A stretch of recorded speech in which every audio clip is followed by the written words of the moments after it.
Hello, my name is Lisa Woods, and I am a wife of a husband that suffered a stroke last year. Um, I want to start this channel on YouTube. I also want to post on Facebook as well. Um, Different stories and different journeys for others that have also gone down the same path as I have, being thrown into a stroke world without warning, without um, any kind of like thought about it ever. So I want to share my journey with you guys, being a spouse of a husband that has had a massive stroke. On November the 15th, I went into the hospital. Um, I was I had tested positive for COVID-19. I was sick about a week and a half prior to going in, and my husband was caring for me at home.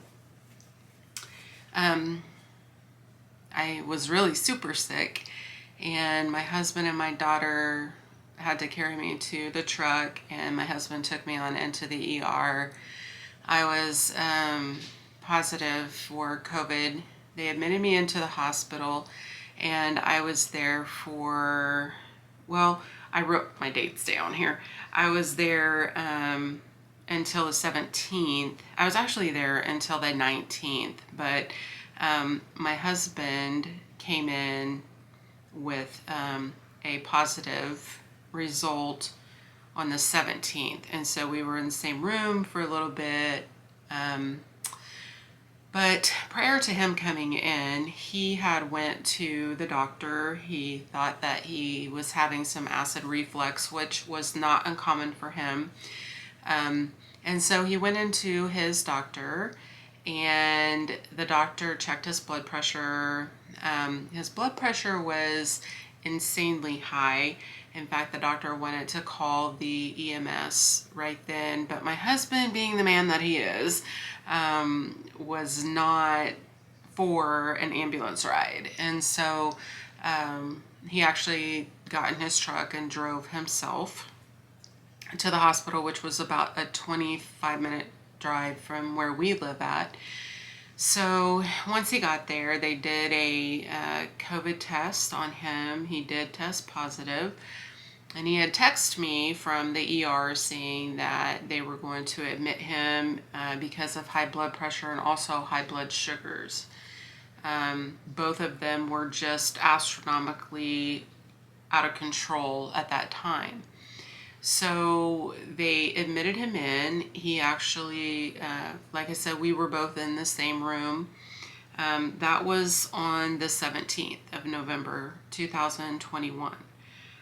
November 19th, I was better. I, went through all of the treatment for COVID, took the injections for blood clots and for, the I had oxygen, and I did all of that, and I got better. And so on the 19th, I was released,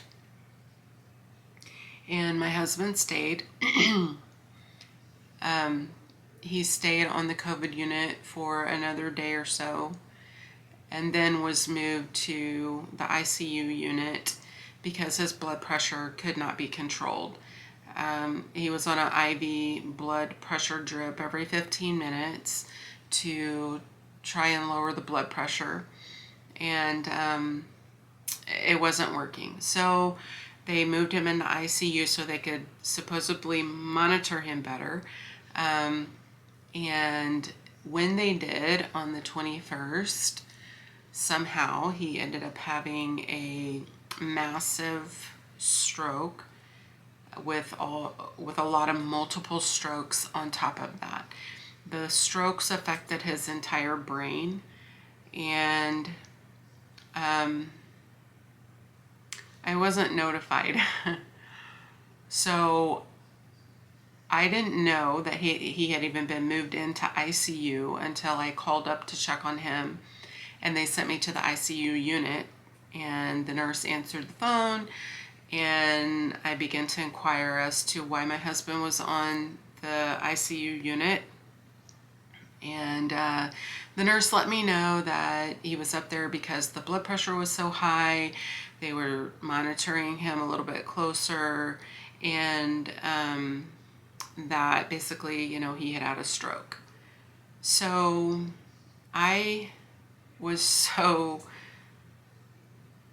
shocked. I felt like every ounce of trust that I had for the medical field just went out the door. And I'm a provider myself. I have a couple facilities, and we also do case management, and I have a residential setting. So I was just blown away that A, nobody contacted me, and B, that this stroke had knocked at our door. I don't think I'll ever forget the feeling that I had when they told me that, because honestly, my grandmother had a stroke many, many years ago, but I was young. I didn't really, wasn't really directly involved. I didn't really understand what had just happened. All I knew was my grandmother passed away of a stroke. So this was very scary for me, not understanding what realm I had just entered into. So, long story short, I didn't know the severity of what had happened until I actually saw my husband, which at that time I couldn't see him. They were telling me, because he had COVID, even though I had COVID, the hospitals have their regulations, and so I wasn't able to see him right away. He was stabilized in the ICU unit, and then he was moved back onto the regular COVID unit floor. At this point, we had reached, I believe it was about 12 days in the isolation part of the hospital. And so at that time, 14 days, the CDC had said that you had to isolate for 14 days. And so we were at about 12 days at this point.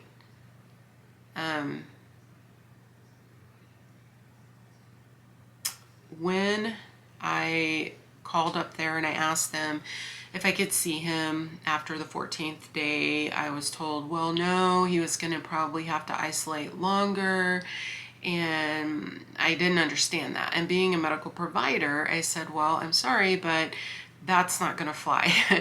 Because I said, the CDC is saying that it's a 14-day quarantine. I want to see my husband at 14 days. And so I was then told that there were, at the 14th day, so a couple more days went by, at the 14th day, I was told that I still couldn't see my husband, that he needed to quarantine a little bit longer. And so I did not understand that, because when he went in, he had high blood pressure, he had high blood sugars, but was not exhibiting any kind of COVID symptoms. So he wasn't coughing, he didn't have a fever.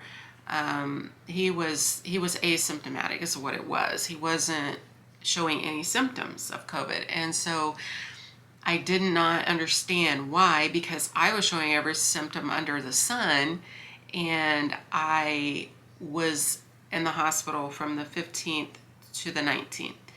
And then I was able to go home, and I received all the treatment that you receive when you are having trouble breathing, and the oxygen and all the symptoms and all of that. But because he was not showing all of those symptoms, they told me that he didn't need any of the treatment. So he didn't get any treatment for COVID because he wasn't showing the symptoms, which, okay, that's fine. But after he went back to the COVID unit, he was there for 14 days. I tried to see him. They told me no. And so I began to pray because I also know that through this whole journey, had it not been for my belief in God, there's absolutely no way that I would have made this journey or still making this journey.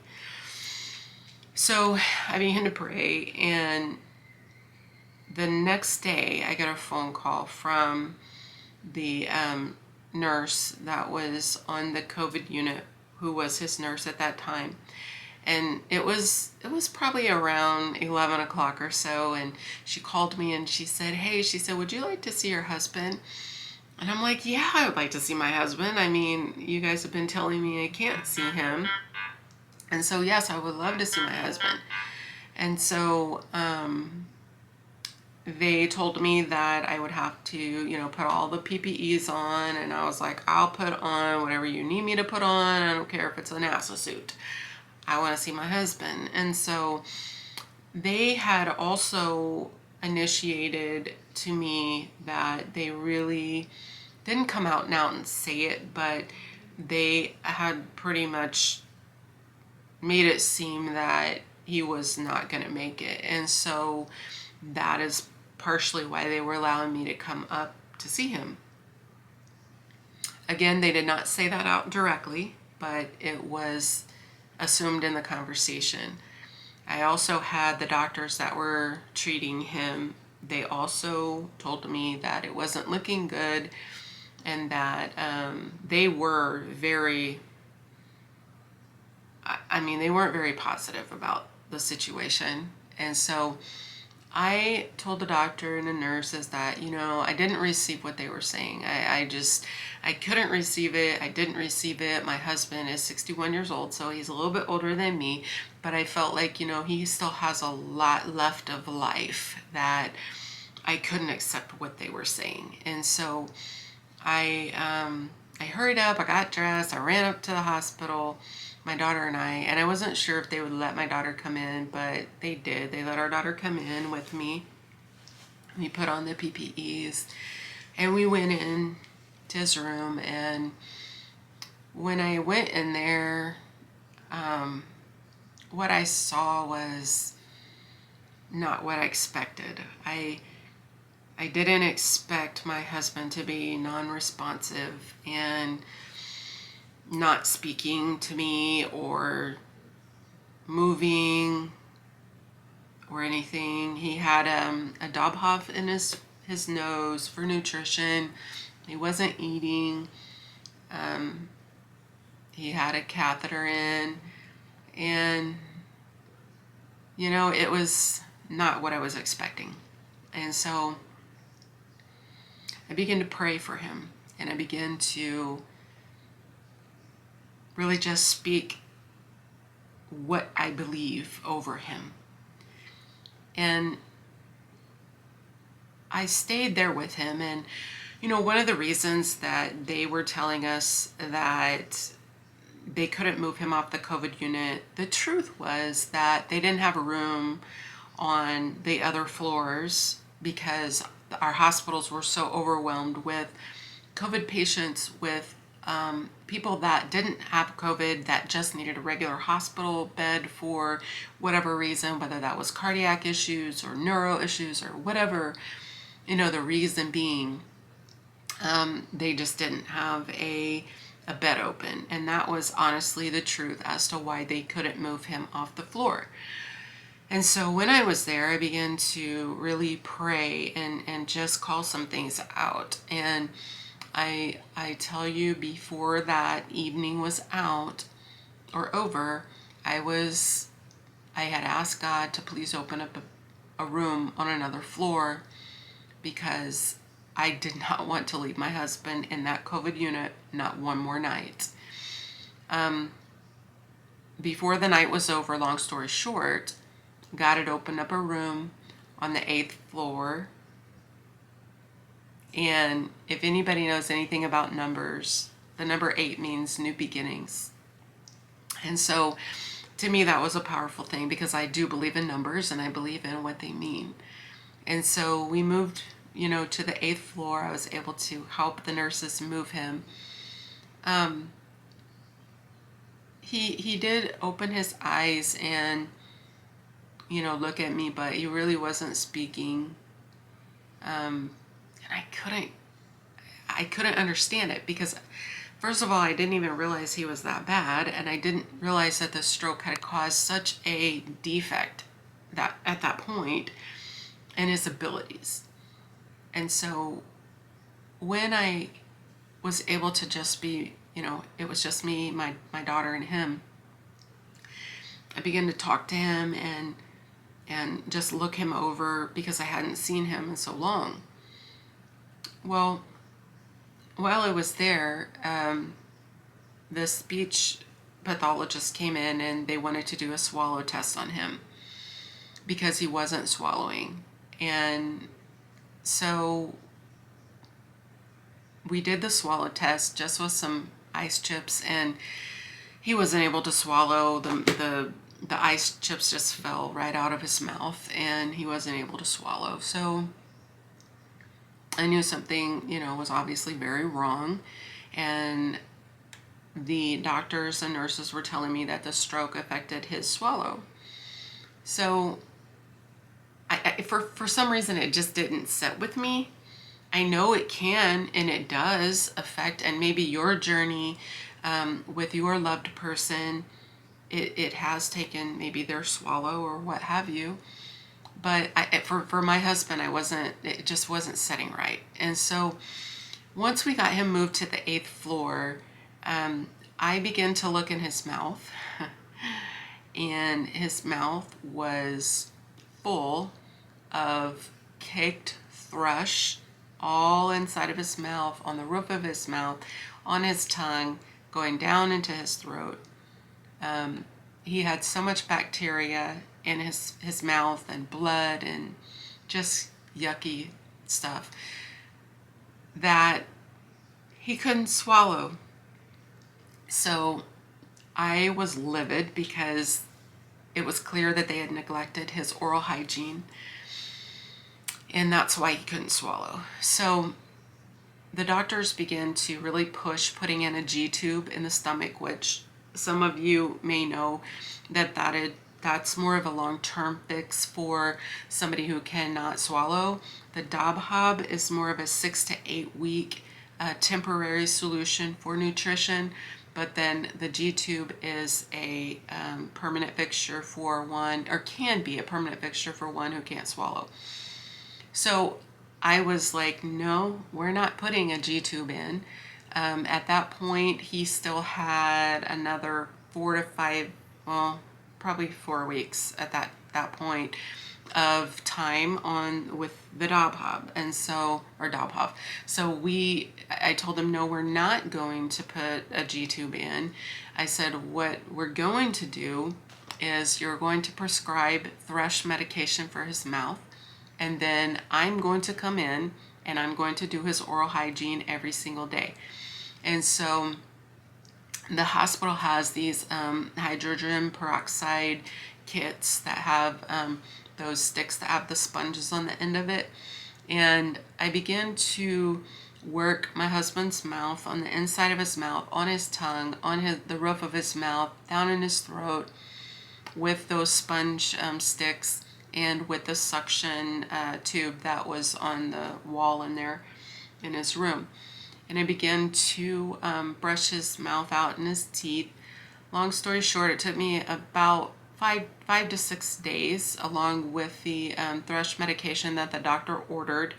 Mind you, the doctor and the nurses didn't even know the thrush was in his mouth because they neglected his oral hygiene so badly. And so I was able to get the bacteria and the pain from the thrush, all of that. We got that under control, got his mouth cleaned out, got his throat cleaned out. He began to throw up and, not throw up, but like spit up, like quarter size looking phlegm and gunk and blood and whatever. It looked like afterbirth. That's what it looked like. And so he started coughing that stuff up, which was a good thing. That was a good thing because it needed to get out. So we continued aggressive oral hygiene. I did. And, I was in a position, thank God, that I was able to be with my husband day and night. From the time that they allowed me to go in and be with him, to the time that I took him home. And so I had a bed overnight while he was in the hospital. I was there. I didn't spend the night when he was at the main hospital. I needed rest, and I knew that at that point I would not probably get any. And so I would go home, but I didn't go home till about 11 o'clock, midnight, and then I would be back up at the hospital by about 7:30 or so every day. And so I took care of him. At this point, he was incontinent, and so I was changing his briefs. I was repositioning him every 2 hours because he could not turn over, he couldn't move. And so I would reposition him, and I did all of that, by myself. If I needed assistance, I would call for the aide to come in. Medications, I always took his medications from the nurse, and I double checked the meds with the med list to make sure that he was getting the proper amount of medication. And believe me, there was a couple times where he was not getting what he was supposed to. And so thank God I was there to be able to go over those medications and make sure that he did get what he needed. Insulin, all of it. What I did, I told the nurses, go ahead and set it up. I'm here. I will distribute the medication to him. And so that's what they did. They knew if I was there, they were pretty much not to touch him, that I took care of everything. Once we got the thrush cleared up out of his mouth, and we got everything cleaned up inside, I told them that I wanted another swallow test done. Again, the doctors were trying to push the G-tube. I kept telling them no. And so once everything got cleaned up, I requested another swallow test, and my husband was able to pass the swallow test with no issues. Not only was he able to pass the swallow test, but he also was able to start speaking, because he wasn't talking at all. And so he was able to start talking, and I will never forget the day that he started to talk. Physical therapy was in the room working with him. The doctor that kept telling me that it didn't look good, and that I needed to start preparing him for a long-term nursing home or some kind of long-term care. He was in the room when he started talking, which that never happens. Normally, it's the physical therapist or the speech therapist or the nurses that are giving report back to the doctor when a big thing like that happens. And so I just really believe that that doctor needed to see hope, and he needed to see what I believe was God's hand upon that specific situation. And so he was so ecstatic that he ran out of the room and went and told the nurses that were down the hallway. And my husband was kind of the talk of the hospital for a little bit. But anyway, we got him going, and he started talking again, and I continued the aggressive treatment with what I needed to do. So after all of that, he went through physical therapy, speech therapy, OT, all of that while he was in the main hospital. And he was there for about a month, aggressive. I was there nonstop.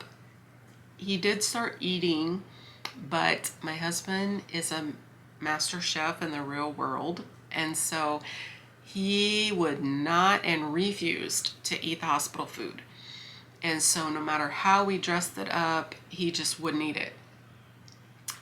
But the hospital food was also full of a lot of sodium, a lot of sugars, even though they said that he was on a heart healthy diabetic diet. It wasn't heart healthy or diabetic at all. And so, in the things that were, they weren't seasoned. He was gagging on the food. And so I talked to the nutritionist and I told her that I was going to start preparing his food and bringing it in, because my husband would have laid there and probably died because he wasn't going to eat the food. He couldn't. He was just gagging. So anyway, we started him off with a mechanical soft diet, which has a bit of texture to it. That wasn't working for him, and so I asked them to move him down to a pureed diet, and that worked fine. He was able to swallow it, but he had to retrain, his self how to swallow again. And so we started out, we backed off, went to puree, then backed up again to mechanical, then soft, and then regular food. And so now he's on regular food. He eats just fine. But once we were there, for the period of time that we were there, we started looking. They were wanting to discharge because the food that I was bringing in and preparing for him was in fact low sugar, low sodium, and had the proper amount of carbohydrates. All of that he needed, I made sure that he got that.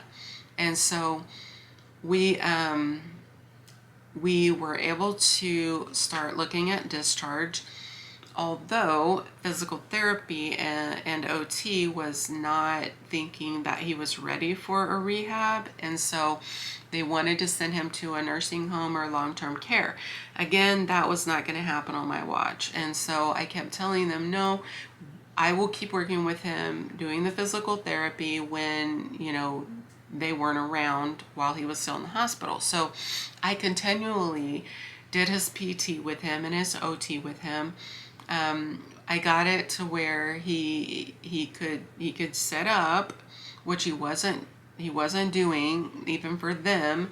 But again, I believe in prayer and the power of prayer, and I prayed over him every day. I prayed over his muscles, his legs, his bones, strength in his body, all of that. I did it every single day. So yes, I thank God for the doctors. I thank God for the nurses. I thank God for medicine. If you know anything about Luke in the Bible, he was a physician.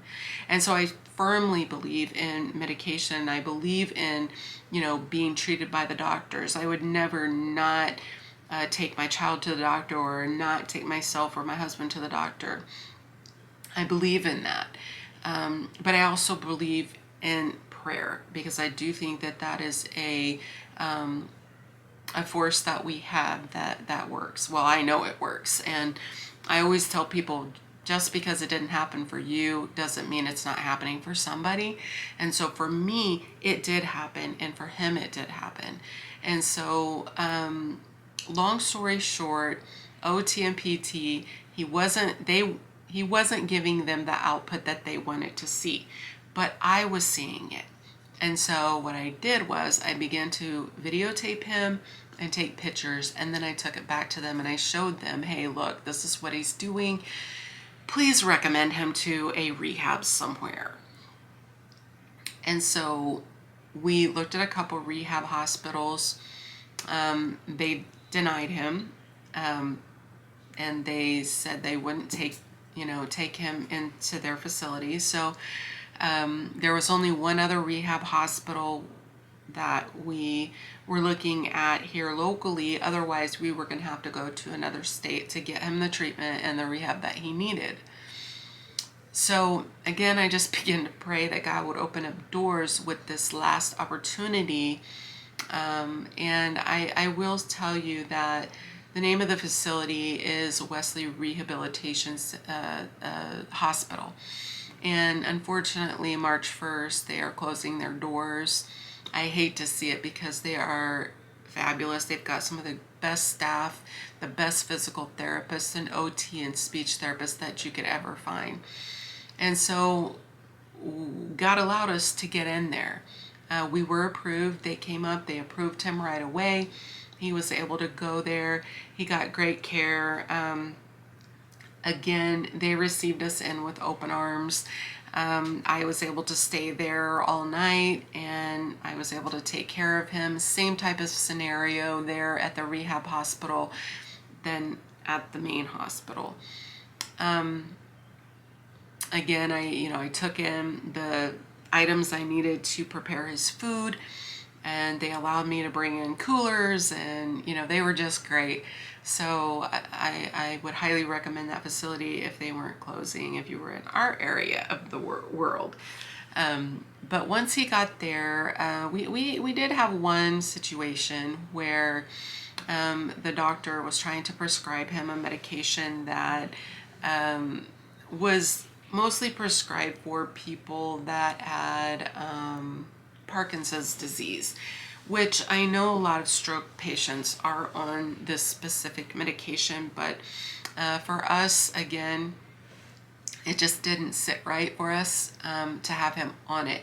It was nothing that would affect his ability medically. It was something that they felt would help with the processing, but again, we didn't feel led to do that. And so we told them no, we were declining that one medication. So it was quite funny because the doctor that prescribed it, so the way the doctors did, they did rotations, right? So they were on for 7 days, off for 7 days, on for 7 days, off for 7 days.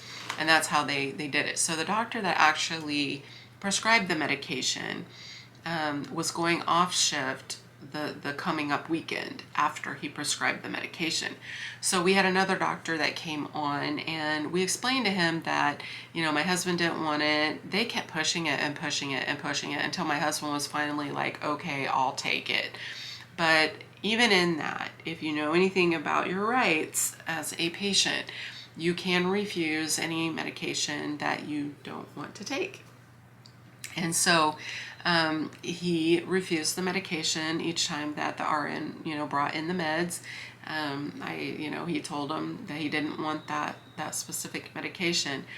So the oncoming doctor that came in on the weekend, we talked to him and we told him, hey, this doctor has prescribed this. He doesn't want it. He's not taking it. It's wasting the RN's time when they're setting up the medication. Can we just discontinue it? And so that doctor did discontinue it. Well, the next doctor that came on, the one that originally prescribed it, he went ahead and prescribed it again. Well, my husband just continued to decline the medication. And it was quite funny because he was starting to really respond quite well with his cognitive abilities. And the doctor that prescribed it, he thought it was because of that medication, but he never took it. So anyway, it was kind of funny. But he worked very, very hard while he was in inpatient rehabilitation. He was there for about a month and then was released back home January 4th of this year, 2022. It's been a long journey. It has been a scary journey. When he got home, I was, just to be real, I was scared. I didn't know what to expect. I was, nervous, scared that another stroke could happen. With COVID strokes, they put my husband on Eliquis, which is a blood thinner.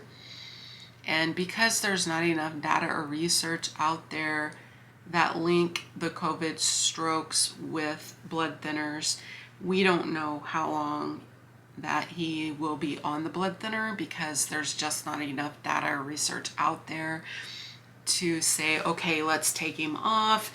If we do take him off, will there be another stroke? If we leave him on, is that going to cause more harm? We don't know. So I don't know how long he will be on the Eliquis.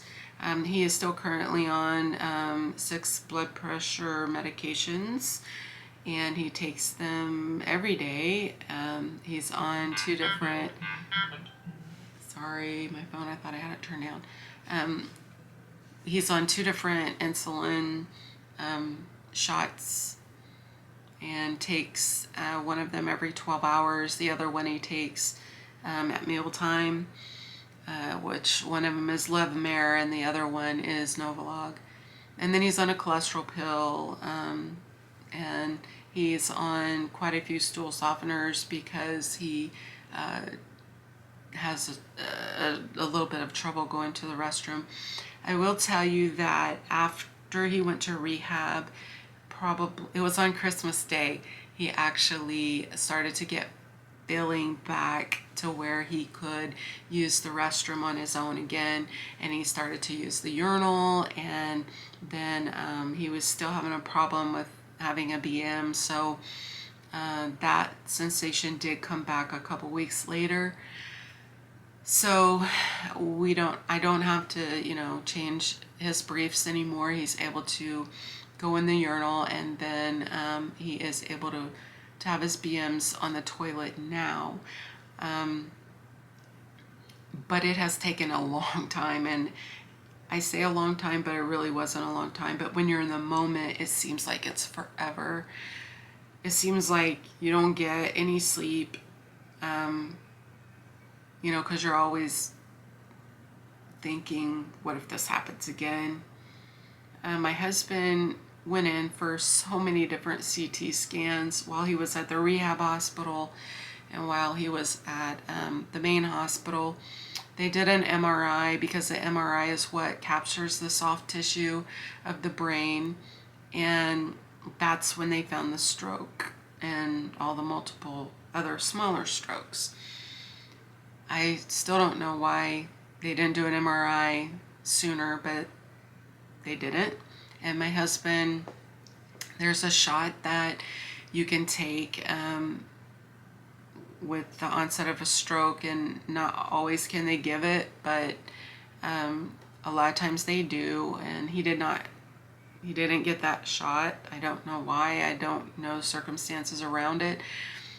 There's still a lot of investigating that I'm doing on my part, but at the same time, because everything is so overwhelming and coming at you so strong, you prioritize, and my husband was priority in getting him healthy again. So now I'm at a place where he's back home, yes. We still have people, in and out of our house. He's on home health. He has physical therapy. He has speech therapy. He has OT. I've also hired in a private therapist, a physical therapist that comes in and works with him. He gets speech therapy every day except for the weekends. He can't walk by himself. He can't stand very much by himself. He uses a gait belt and a wheelchair and a walker, and I, assist him everywhere he walks in the house, but he doesn't walk much because he's still pretty weak and he wears out very easily. And so I have learned a whole another way to cook. I'm learning how to cook low sodium and low sugars, even more so than what I was doing before in the hospital. In fact, I have my daughter and I started a YouTube channel called Centrea and Mathura, and we do nothing but teach low sodium, low sugar. I modify a lot of recipes that are in recipe books. I've modified them, or I'm modifying them, and then when I give it to him, I make sure that 2 hours later I'm checking his blood sugar, I'm checking the blood pressure, and it has just been a blessing because I've just been able to gain wisdom and knowledge in so many different aspects to be able to provide him with proper nutrition that I really wasn't doing before. And I'm also eating the same way that my husband is, and so is my daughter and my son-in-law. And I feel great as far as, even myself, I was like borderline diabetic. And since I've started eating the way that I am, that's went away. When I came home from the hospital, I was actually getting insulin because the steroids had shot my blood sugars through the roof when I was in the hospital. And so I was getting insulin, and when I came home, I was on 1,000 milligrams of metformin. But once, it was probably a month, and it was about 2 months after I was released from the hospital, that they did a A1C, and my doctor told me that I could start titrating off of the metformin. Now I'm like totally off the metformin. So actually it was about a month after discharge. And then, because it was at the end of December that I stopped taking the metformin, and now I don't take metformin at all. And so they do keep a check on my A1C just to make sure, but so far so good.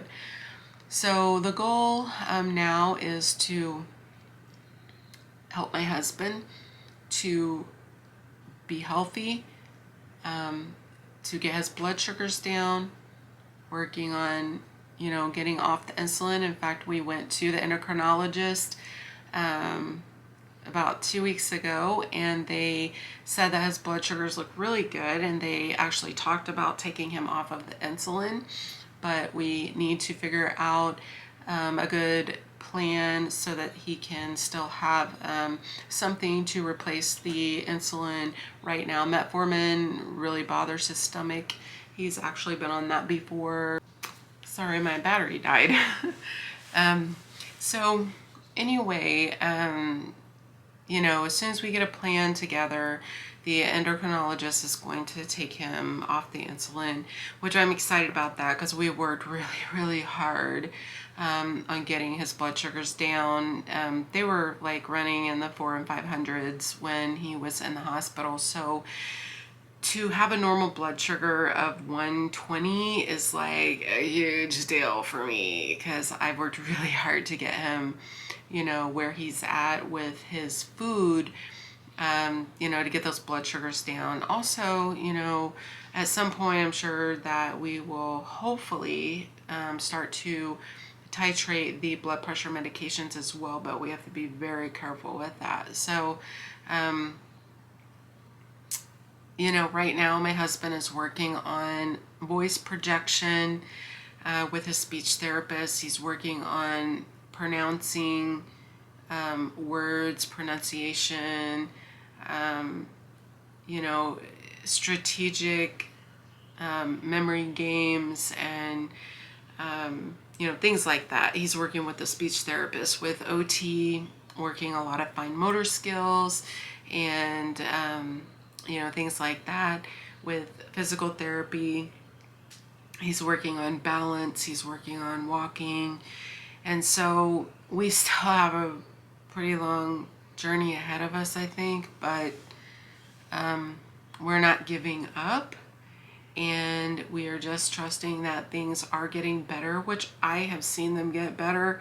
I've seen my husband go from literally his deathbed to a person that is walking with a walker and is talking, and it's a big deal. So I'm excited for him. I'm excited for our journey ahead.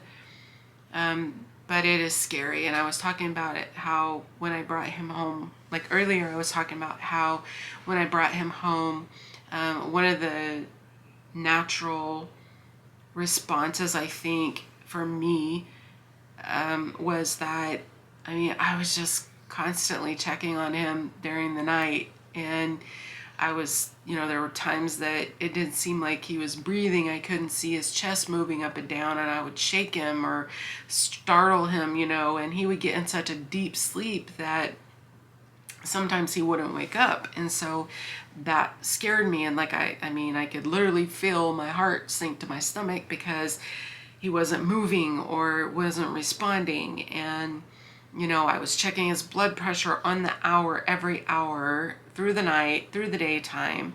I was checking his blood sugars like insanely amount of time, throughout the day and the night time, just to make sure that he was okay. And, it was scary. And I'm not gonna lie that now it's not scary. Like, I'm on my toes. I'm a little bit more relaxed, I guess, now than I was when he came home, because he was very fragile, and he still is very fragile. And, you know, and it is what it is. But I trust that he is going to pull through this, and I keep praying for total recovery. And we had a lot of other people, friends and family, that were praying for him and still are praying for him and me both. As a caregiver to your spouse, it's very, very different than being a caregiver for other people.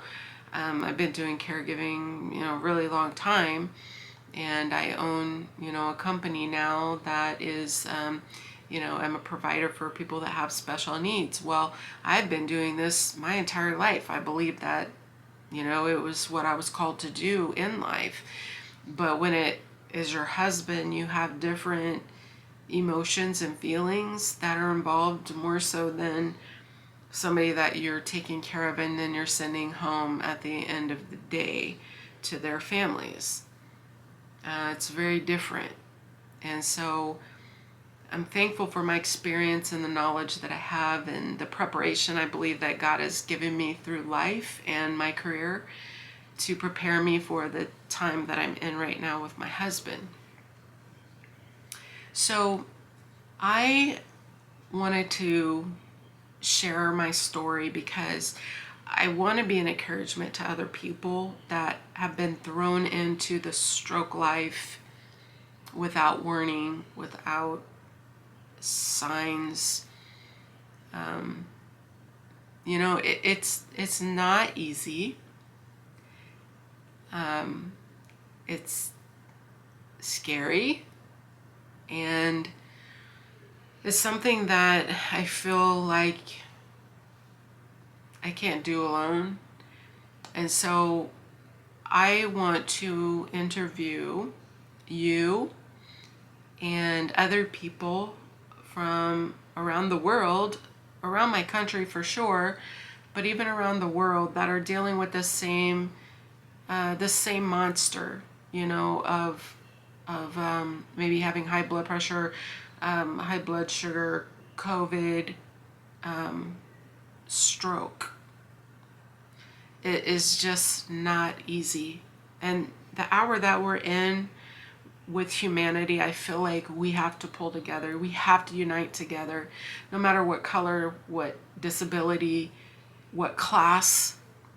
It doesn't matter anymore. It doesn't matter. We need to come together and support each other and love each other, because this journey is not easy. And this just happens to be the journey that I'm on with my husband. And I took my vows very seriously. For better, for worse, for richer, for poor, in sickness and in health. I meant that when I said it on my wedding day. And my husband's been very good to me, and I love him with all my heart. He's a blessing. And since his stroke, he's become very different in his character. And so that I'm getting to know a new husband now. And it's not a bad thing for me. It's just, he's different, He doesn't do some of the things that he did before. And I miss those things. And some of the things that he does now, I'm just really shocked by, or no, I shouldn't say shocked, but it surprises me. But he's more emotional than he used to be. He used to never show emotion. and except for happy, like he was happy, he's always happy, joking. If anybody knows my husband, he's a jokester, he's like a comedian. And now he tries, but you know, I think he has told me that it comes slower than what it did before. But he still is that same person as far as deep down inside. I know he's in there, and I do get to see glimpses of him periodically. And I'm just so thankful to still have him. And I know he's getting better every day, and every day that we work hard, he's getting better. So there are days though that if you're watching this and you have just entered into this world of the stroke journey, there are days that you're going to have that are good, and you're going to see those glimpses of your old person that you knew before. And then there's going to be days where they may not say a word, and you may not have anybody to bounce anything off of. My husband was a person I bounced a lot of things off of with business. My husband was getting ready to launch his food truck, and he had bought the food truck, he had bought the commercial grills, he had everything that he needed, and he was getting ready to launch that in a few months. And you know, all of that is now put on hold until, you know, until further notice. So anyway, just be encouraged. I just want to say, be encouraged. You're not in this alone. There's those of you out there that your story is way worse than what I'm dealing with. And then my story might be a little more challenging than somebody else's. But regardless, we are all on the same journey when it comes to dealing with a loved one that has had a stroke. I just want these videos to be encouraging to you. I want to invite you that if you're interested in sharing your story, I would love to set up an interview with you and be able to share your story with other people. Again, just all of us pulling together, I feel, will help be a support to each other. And one day I'm going to have an interview with my husband, and we will ask him some questions and let him answer. Right now, I'm going to wait on that, but I do plan to do it in the near future. So you can watch for that video as well. So anyway, if you're interested in sharing your story, please instant message me on Facebook. I'm also going to use these videos for a YouTube channel that I would like to get out there for those that are searching for stroke information, or just want the support, you know, from others.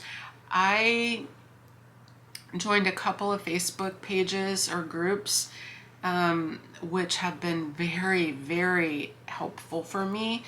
And because I didn't know anything, like a stroke, like what is that, you know?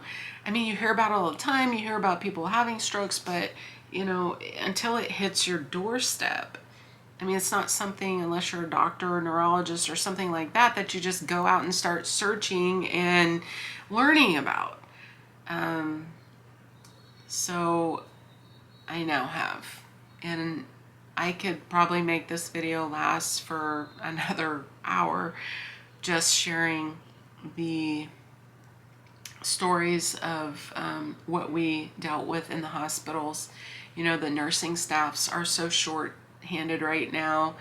The nurses, they were so thankful that I was there, because they knew they didn't have to worry about my husband, that I was going to take care of him while I was there, and it lightened their load. I used to take in goodies for the nurses. I took in chocolates one time. I took in nuts, and I think I took some cupcakes or something one time. I was always trying to do my best to bless those that were caring for my husband and other people that were in the hospital. I want to say thank you to the nurses, to the doctors that are out there doing what you do, your passion, your purpose. You have a heavy load right now. And I just want to say thank you for all that you're doing.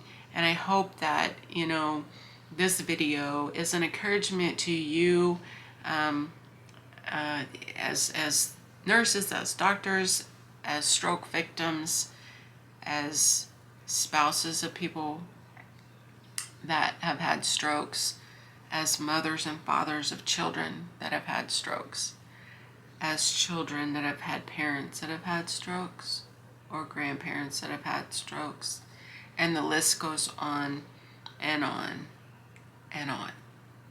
Caregivers, we always hear, take care of yourself, because if you don't, you can't take care of the person that had the stroke. We know. We do know. And there's truth to that. And we appreciate you saying that. It is not the easiest thing to do in reality. We want to take care of ourselves. And we do the best. But there's times, caregivers, you already know. You may not get a shower in a week. You might be wearing the same clothes on Monday that you wore last Monday. To have a warm meal is not happening 98% of the time. Sleep. Sleep is of the essence. I start my day at 5:30 in the morning and I end around 1 or 2 a.m. My husband has to have his blood pressure medications at 5:30. I have to check his blood pressure. I have to check his blood sugar at 5:30. Then at 8:30, from 5:30 to 8:30, I'm usually answering emails, managing my business, doing what I need to do there, making any phone calls, from about 7:30 to 8:30. At 8:30, I get my husband his breakfast. By 9 o'clock, we're, taking medication. I'm getting him up, getting him ready. Normally we're starting some kind of therapy by 9:30 at the latest. And then around 11 o'clock, I have to take his blood sugar again, and I give him a shot. And then at noon, I give him a high blood pressure pill, and I fix his lunch for him. He eats around 12:30ish or so, depending on when therapies are. And then in the afternoon, he does his therapies. We do more physical therapy later on, around 4:30. Usually around 6:30 or so, I give him another shot, and he eats his dinner, and then we do more physical therapy or speech therapy or occupational therapy. And then around 10 o'clock, he gets more medications for blood pressure. And then at 11 o'clock, he takes another shot. And then typically, my husband's nocturnal, so around, 1 or 2, we start getting ready for bed. I get him into his PJs, get him cleaned up, make sure he's all good, and then get him into the bed. And then we repeat at 5:30 in the morning. So sleep is not always something that I get. I'm starting to get used to it now, I think, but it's still hard. And I try not to be short with him or grumpy with him, because that doesn't help things. But he's pretty slow, and I'm trying to hurry and get stuff done, and so I have to learn patience, and I have. And so I think if any young people are watching this, or people are in their 20s, 30s, 40s, whatever, however old you are, take care of yourself. Just take care of yourself. I think if my husband could tell you one thing that he wished he would have done, it would have been to take care of the body that God gave him. And, we are learning that food is strictly for energy, and that's it now. There's not a whole lot of enjoyment in bland food. Now, we are learning to spice it up and use other types of ingredients besides salt and sugar all the time. And we're making some great dishes, actually, and we're learning. But food is for energy, and a lot of people use it because they have addictions to food. They use it because they're happy, they're sad, they're angry, they're whatever. And so they use it as an addiction. And, people think that it's drugs and alcohol that are the only addictions out there. No, food is definitely an addiction. And when you're addicted to it, it can kill you. So I think for me and my husband both, we could both say that taking care of yourself is detrimental to your life. So if you want to learn better ways to eat, or recipes that are modified, or are lower sugar, lower sodium, then join us on our YouTube channel. My daughter and I started, again, it's called Centreya, Centreya, and Mathra, Mathra. And so just look us up on YouTube and follow us there. And then, we might even incorporate some of the videos on the Facebook page. I think that might be a good idea. My husband, being a chef, a master chef, he is our taster at the end of each recipe, so he enjoys it. I'm gonna see if he would start doing some of the YouTube videos with us, cooking healthier. But teach your children to eat healthy. Parents, teach your children to eat healthy. Grandparents, eat healthy. Learn, read books, watch YouTube. There's no excuse for anybody anymore to not know how to eat healthy. It is a discipline, and it is a mindset. And so, when I was growing up, all I knew, my aunt was a diabetic, my uncle was a diabetic, my grandma was a diabetic, my mom was a diabetic, my dad was a diabetic. Everybody had heart disease. They all had diabetes and heart disease. I remember being a little bitty child watching my grandpa give my grandmother, draw up her insulin and give her shots, in her stomach or in her arm or what have you. And I saw that growing up. That was just a normal thing in our households, insulin and heart meds and all of that. It was just a normal thing. But I always told myself, I will not be a diabetic. I'm not going to do it. And, so far, I'm not. And even with high blood pressure, I don't have high blood pressure. Can I do better with eating? Yes. Am I doing better? Yes. It is a battle. I love food, and it is a battle. It's getting easier, though. After my husband had his stroke, that was enough. That was a slap in the face. I don't have to be told twice. I prayed for a second chance with my husband. I believe God gave us a second chance. And now we're starting life over. And we are going to do it right. So if you would be so kind to join us on our journey.